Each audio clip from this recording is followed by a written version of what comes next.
Welcome to the Balance Podcast. My name is Tyler Valencia, and I'm the president of KIPS and Time to Train Fitness, as well as your Balance Ambassador.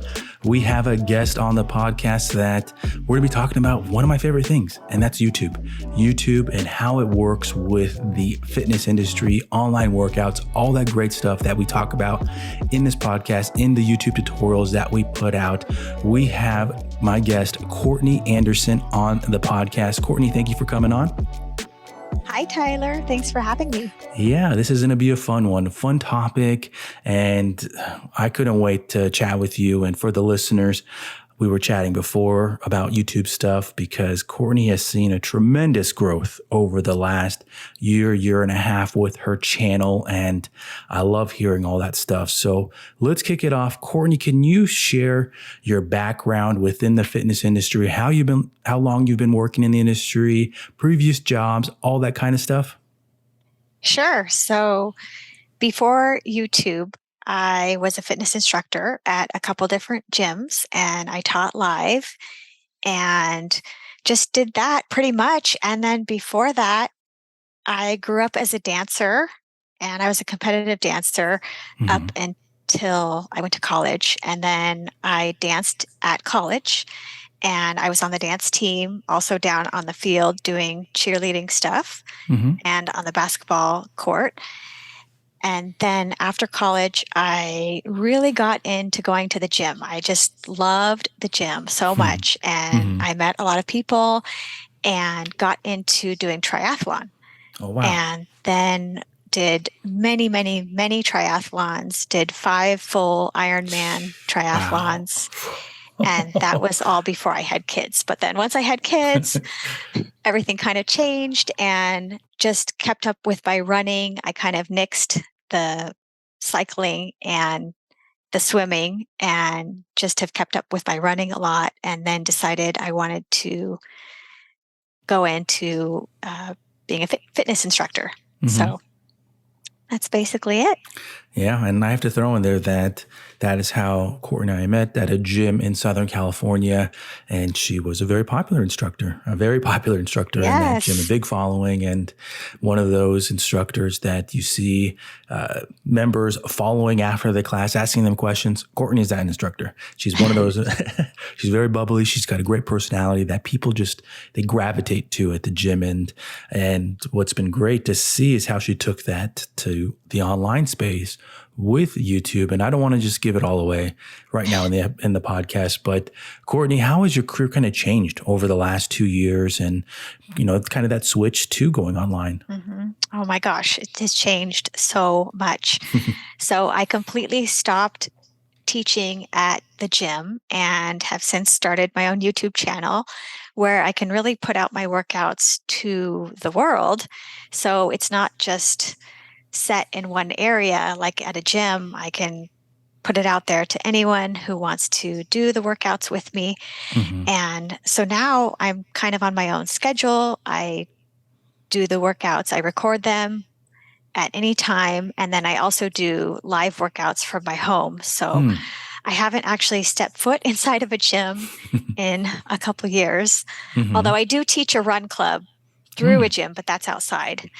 But other than that, I'm just kind of on my own a lot more.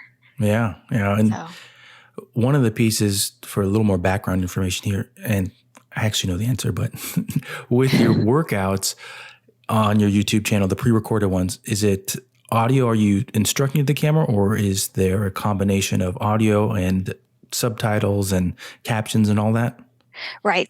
The recorded videos actually have no audio through my voice. We have music that we add in after it's filmed, but we film it with no audio. And that's kind of a benefit to me because I can film anywhere. And I really prefer to film in the outdoor settings because there's more beauty and background rather than just at my home. I do film recorded videos at my home, but I prefer outside because it just creates more interest to the viewer. And when you're working out, you get a nice view of the ocean or the mountains.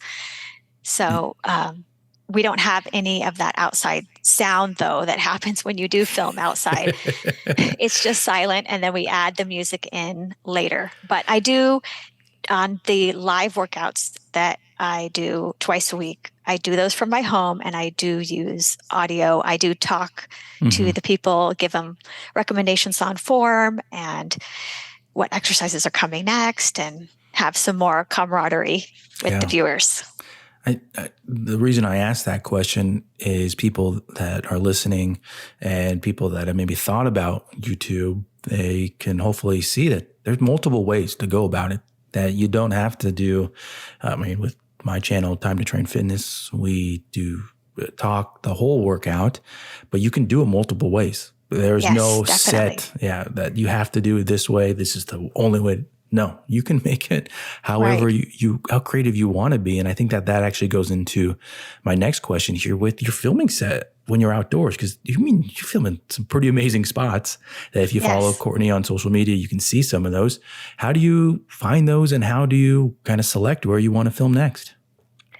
Right. I mean, it all started in such a small way. I just found one place kind of near my house that looked like a pretty place to set up. And then from there, just scouted out more places. I film at the beach. I'm lucky because I do live in Southern California, where there are a lot of great places and the weather is pretty moderate. So I can film year round. Although right now it is summer and it's extremely hot. So a lot of the workouts I'm filming are at the beach because it's a little bit cooler there. But just scouting around places. And like I said, I'm a runner. So when I'm running, sometimes I'll see a spot. Oh, that looks like a great spot, and just try it out. And all I bring is just my camera, my tripod, sometimes a mat, and sometimes I bring weights. And a lot of my workouts don't have any equipment. So it's great because there are a couple places where I actually hike to the location, and I don't carry the weights on those workouts. But it's nice. I don't have to bring too much equipment, especially because we aren't using audio. So it's pretty easy. Yeah. There's one of the spots where you film that I've seen in movies, which is pretty cool. Like, I don't even know what it's called. Like, it's it's not a dam, is it? Is it a dam? Yes, it's the Sepulveda Dam in LA. And yes, that's one of the locations that we do have to hike to. It's about a half an hour walk from the car. So we just carry the camera backpack, the tripod, sometimes a mat, but typically no weights in those workouts. Those ones I'll do a kickboxing or a body weight strength or something like that. Nice. The backdrop, it's in one of my favorite movies, Gattaca. And I've never been there, despite I don't live in Southern California anymore, but despite growing up there, there's so many places that I've never been. Like, I've never been to Venice Beach. I've never. Oh, me too. I know, right? Like, we live in a place and we still never go. But this place, I actually saw it initially on someone's Instagram account. And I said, I've seen that place. How do they get there? Yeah. So I just scouted it one day with my mom, who my mom helps me a lot with my videos outside. And we went there. It took us an hour and a half to get there from the car walking because we kept going the wrong way. But we finally, after an hour and a half, we figured out how to get there. And, but since then, unfortunately, it's not our favorite place to film because there are some like downsides to it as far as there's a homeless population that lives there. And it's just a little tricky with two gals hiking through the forest to get there. But interesting. But I do love the way it looks on camera. I love that place. Yes. Yeah. The other one that is pretty scenic, what I feel like is that, I don't even know what it's called, that one where it's like kind of almost on a shelf, but is some like graffiti on it. Yes. What is that one? That is my favorite. That is the Topanga Overlook. And funny story is that location, I used to live about a mile from there up on a mountaintop, and I never even knew it existed. I never knew it was there. Speaking of living in a place and not going anywhere, but yeah, so it is so beautiful. It's a mile hike to get there. And You drive up to the top of the mountains in the Santa Monica mountain range, and you hike there about a mile. Like I said, it's pretty flat though. And then you just come upon this gorgeous place. It looks out over the mountains, and it's all graffitied. And the great thing is it changes every time, because people go there and they do their graffiti art and they leave it. And then you'll go the next time and it's completely different. Oh, wow. It's really neat. Yeah, that's cool. And was that another social media find? It was. It was, in fact. Nice. Yeah, I couldn't believe it when I went there, and I couldn't figure out how to get there at first. Again, another place I couldn't figure it out. But I actually looked up on YouTube a video, and it showed exact instructions on how to get there, and that was really helpful. Very cool. Very cool. And good segue there to some more YouTube questions with education and people going to YouTube and the benefits of it, all that kind of stuff. What are some, we'll say, tips that you have for fit pros that are looking at it? They've thought about it. They don't know. I feel like that's one of the big things when I talk to fit pros. They don't even know like how beneficial YouTube can be for their business. They don't even know what YouTube is. What are some of the pros that you want to share with them that can potentially lead them to that switch with their career path? Right. I thought about doing YouTube a long time ago, but I never went for it because my husband, who is my editor, he's sort of my tech guy, he kept telling me it's a great idea, but there's no place to do it. How do we set it up? This and that. He was really concerned about making it perfect. And I think one thing that I have to say is that if you want to do it, you should just go for it and don't worry about making it perfect, because no matter what, when you first start, it's not going to be perfect anyway, right? Yep. Nothing is. And so just kind of get started with it and work out all the kinks later as you go. It takes a while I'm still even learning things all the time, but I would say just get started, because it is so beneficial, because you can put out your workouts to the world rather than just one small area where you live or a gym. And potentially you can get so much more exposure and sharing all of the great exercises that you have with everyone. Mm-hmm. So true. And I mean, I feel like the number one tip that a lot of YouTubers share, no matter whether it's in the workout space, maybe it's in a different area, is that you just got to get going, because you just learn so much from it. And one of the ways that you could see this growth is just even like looking at like your first videos. I joke about that all the time. You just go scroll through your feed, and I'll say that some of mine I've taken off, but you just go back and scroll through and you're like, I used to make videos that look like that, because it's part of that journey. Like that's the things that people talk about, is the journey with YouTube. And I really feel like that's part of being a creator too, is like you just learn so much about it, how to make better quality things that you want to tweak. You learn so much about that process, which I think is fun. You have to be open to that process, that it's going to take time. Like I think what people say, and I say too, is it's a marathon. It's not a sprint with YouTube, unless you have, a huge following where you can just jump right into, and you have that type of extra revenue that you can just, buy a team to help you out. But it's a journey that you learn so much from, and it's so rewarding. I feel like it takes a while to get to some of the rewards, and you start to like doubt yourself. Is this possible? Is that possible? A good question to kind of segue along those things is because in the last 2 years, a very popular word has been community. Your community is what you need. That's going to help you build your business. And sometimes with online workouts, it takes a while. In my opinion, to build that community, to build that following, but it can be rewarding. How do you view community with your online workout business? Yes, it has taken quite a while to build a community. But now I feel like we do have our little community. I feel like I always see the same people commenting on my videos, and I love it. I love hearing from them. They tell me when they're on vacation. They tell me that they bring my videos on vacation. They tell me about their family, their kids. They tell me when one workout is extremely difficult, they couldn't make it through it. I love it. And I respond to every comment, every single comment. And I love hearing from them. Generally, I get very, very nice comments. It's super rare for me to get a mean comment. Mm-hmm. And so, yeah, I really like it. Yeah. The before we started recording, you and I were talking about different avenues for content ideas, and one of those that I've heard from others as well, that you open yourself up to different comments, is with the reviews and tutorials. And I always laugh when I get those negative ones, and oftentimes I just delete them. I don't like, I'm not going to respond to them.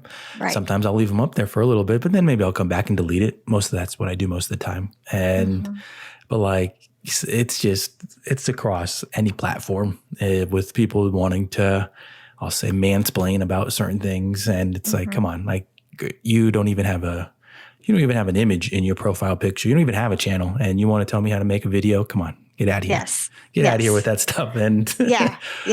That's across the board. Yeah. So that kind of brings me now to my next question with online, and another popular topic that many fit pros will have differing views on. And I feel like mine has definitely shifted, even with just looking at the options out there. And I'm talking about royalty-free music and mainstream, but with over the last few years and then going through a process of looking at different providers, I feel like the dependence on it has definitely shifted. That royalty-free music, there's some good options out there. What are your thoughts on it? Yes. Well, I don't actually deal with the music as much because my husband does, because he adds all of our music after. But I do feel like there are some good options. And I actually get quite a bit of comments on my YouTube channel about my music and people saying how much they love it. And we use Epidemic Sound for royalty-free music. And I think we pay, I don't know, I think it's about $15 a month for it. But I do notice when I am reviewing the videos before we send them out that there are a lot of good songs on there that I really like, actually. Yeah. So I'm pretty happy with it.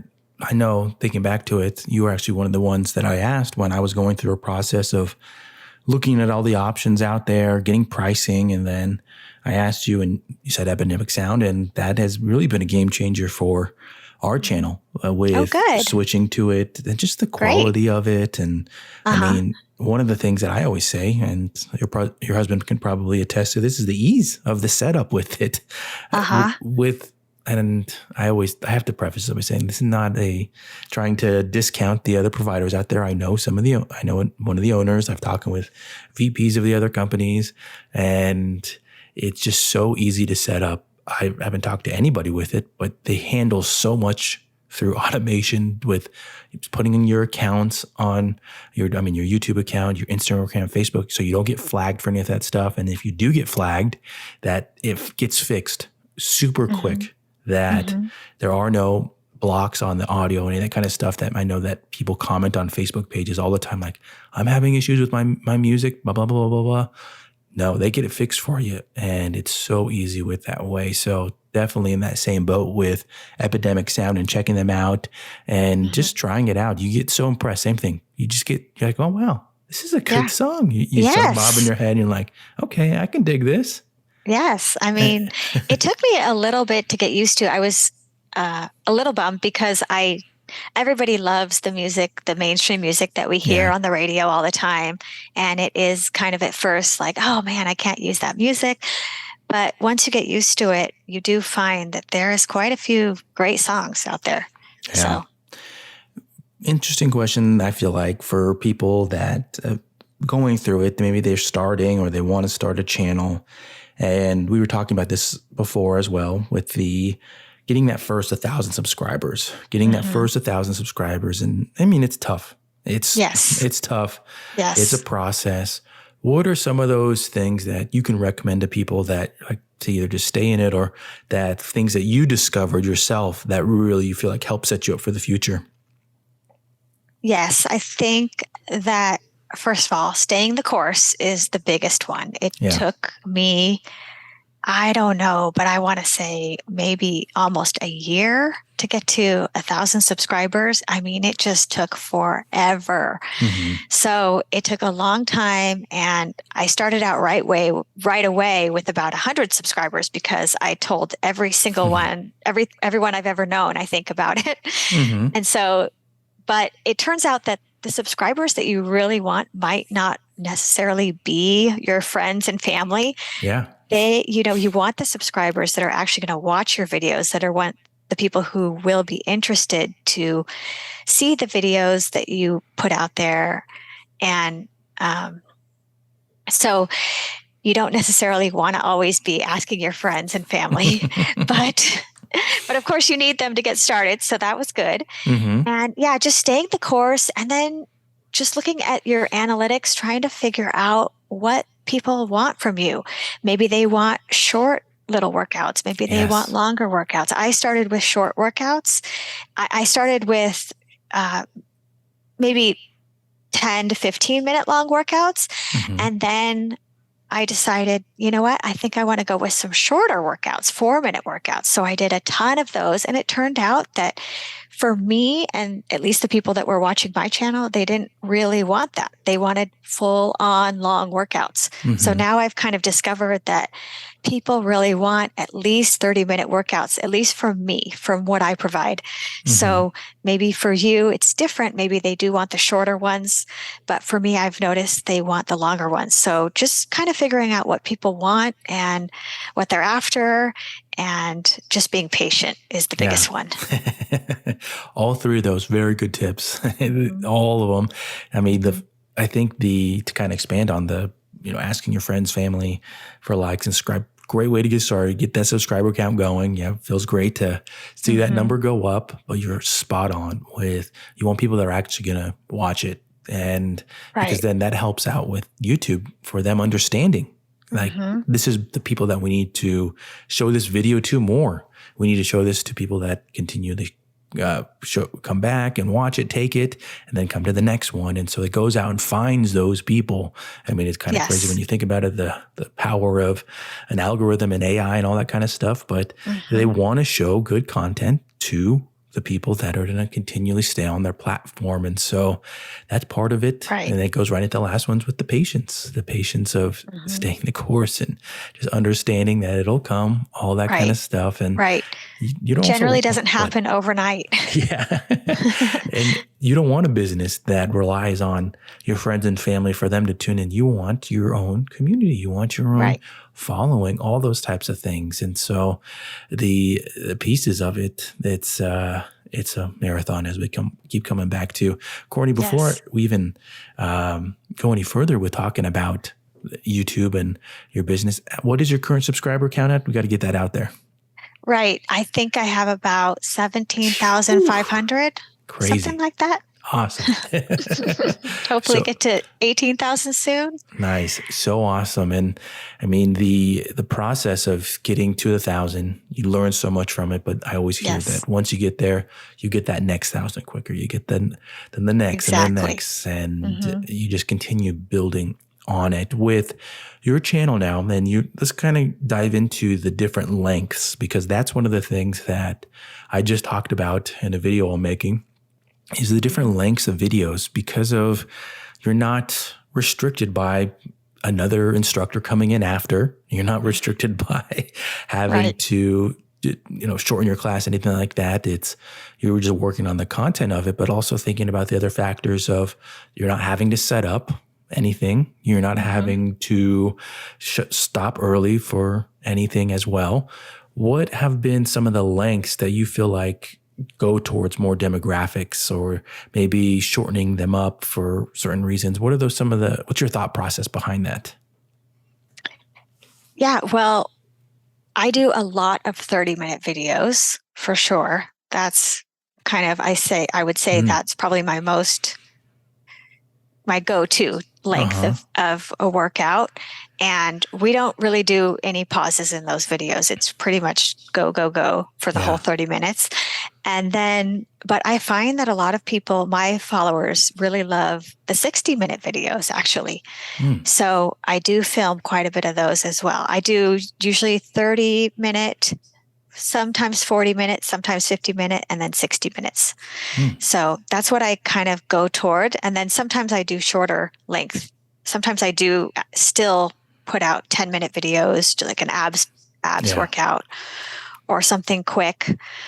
But generally 30-minute is kind of my go-to. Yeah.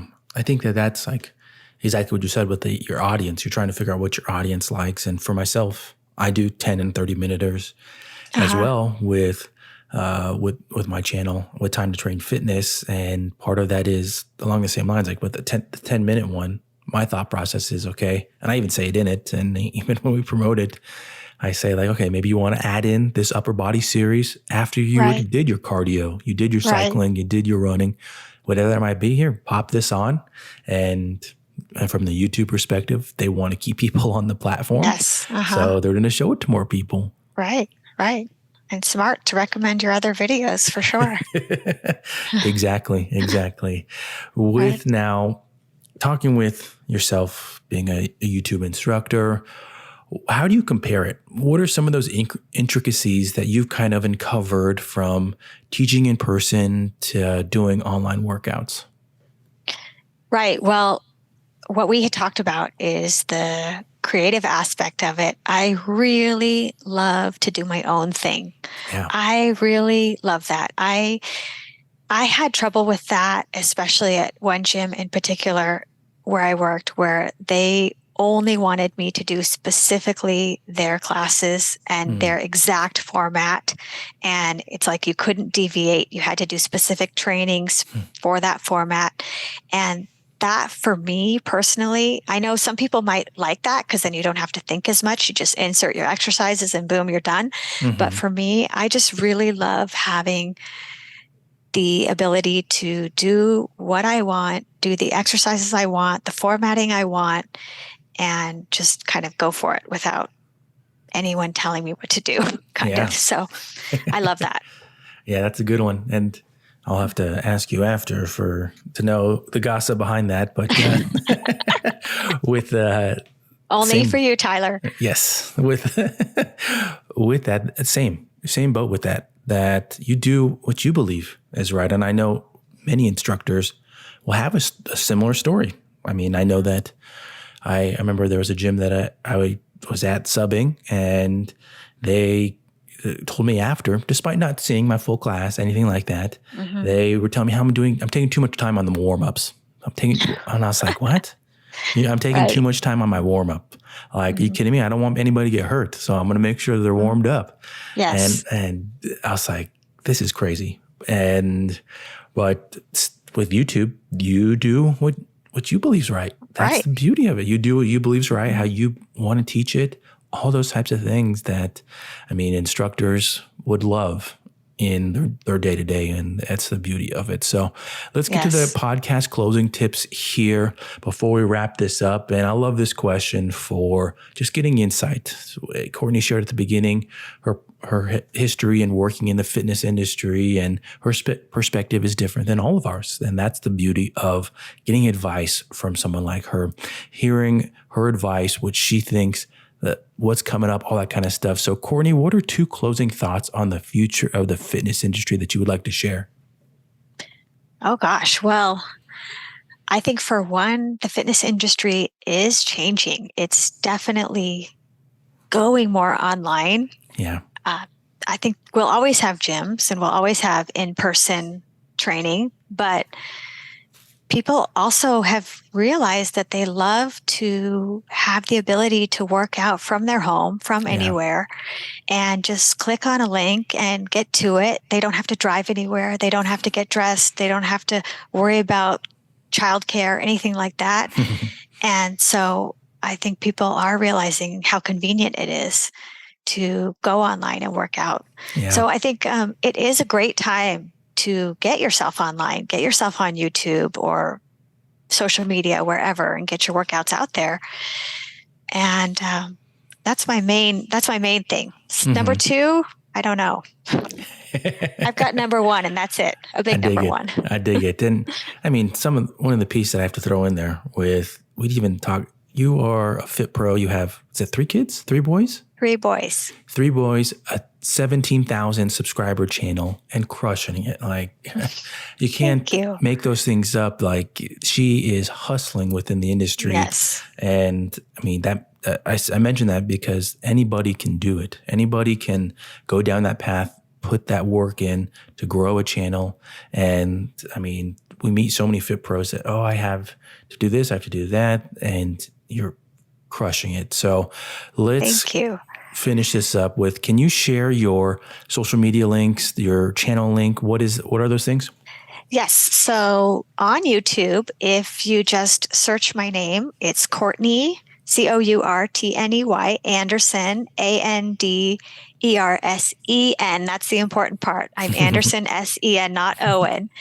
But my channel is just youtube.com/Courtney A. You'll get there, or you can search my full name. And then I'm also on Instagram. It is Courtney_FitIO, FITIO. And I'm also recently new to TikTok at FitCourt. Great. Those are all my handles. You check it out.